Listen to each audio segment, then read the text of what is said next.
I was 15 back in 1971, and I was really enamored with my mother for a number of reasons.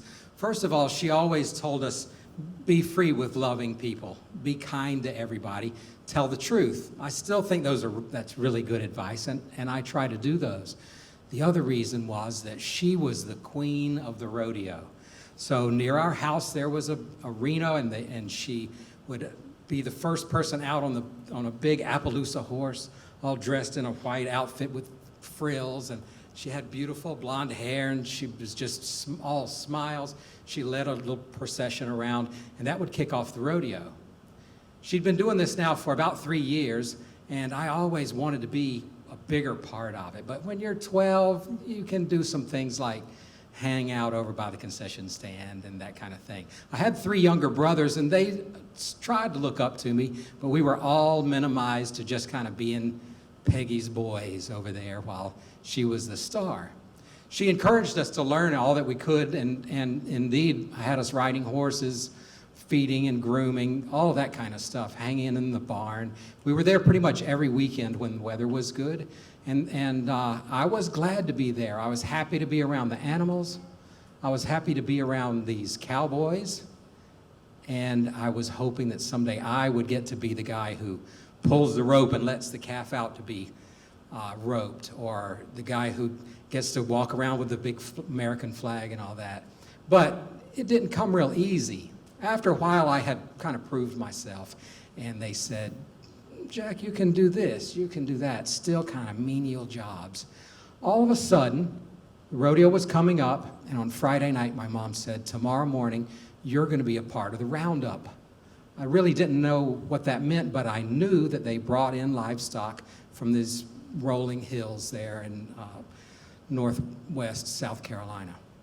So at 5 a.m., I'm up, I'm in her car, she drives me out, I get onto a horse, we go out into this beautiful field, sun's just barely starting to rise, we're separating the smaller calves away from the cows.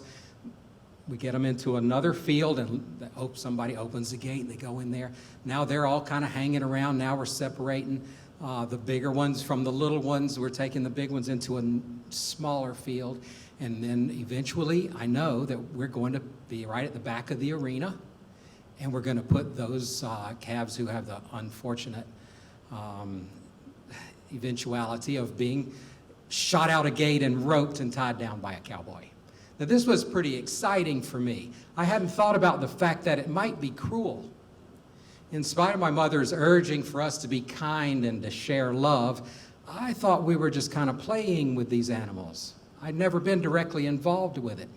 So as the sun came up and we moved to a smaller field, I started getting these eyes from these cows, and I thought, well, they're looking at me.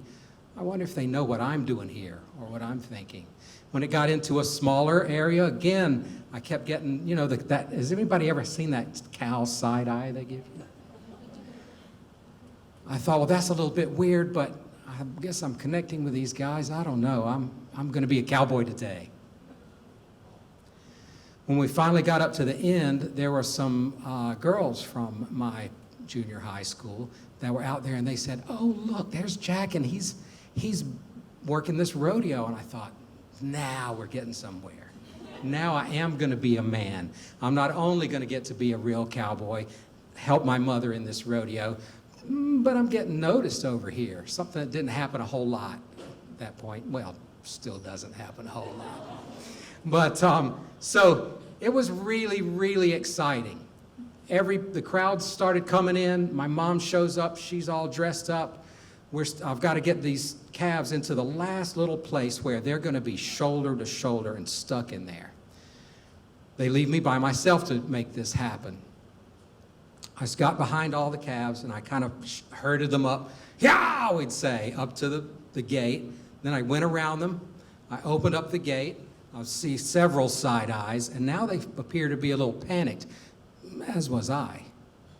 They came storming through the gate, and down on my back I went, and I saw this sky interrupted by bellies and hooves and tails and chins, and it seemed like I was in that position forever. I noticed that my pants were torn and that I was getting stepped on a couple of times. I felt like it was an accident. I still think it probably was. They were panicked. They had every right to be. I was being unkind. Finally, they kind of settled down. I stood up and I'm like, oh my God, I survived a stampede. I've just been trampled by all this livestock. They did it to me because I deserved it, because I wasn't sharing love with them. I was not being kind to them. After that, I got to climb up on top of the little chute. They'd push one in. The cowboy would yell. I'd push the chute. He'd run out there.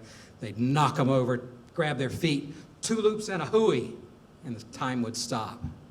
We did them one after another, and I was trying not to look at them in the eye because I knew they were looking at me and saying, "Are you kidding me?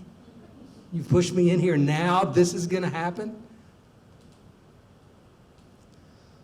Mom was very proud of me. My injuries were like a badge of courage. But the fact of the matter is that at that moment I realized that she was absolutely right. Be kind. It's something that we all can do, and it doesn't matter if you're a cow or a person or a dog or even a story club host, co-host. Everybody deserves some kindness, and by giving it, you're a better person. So I invite you all to join me and be kind.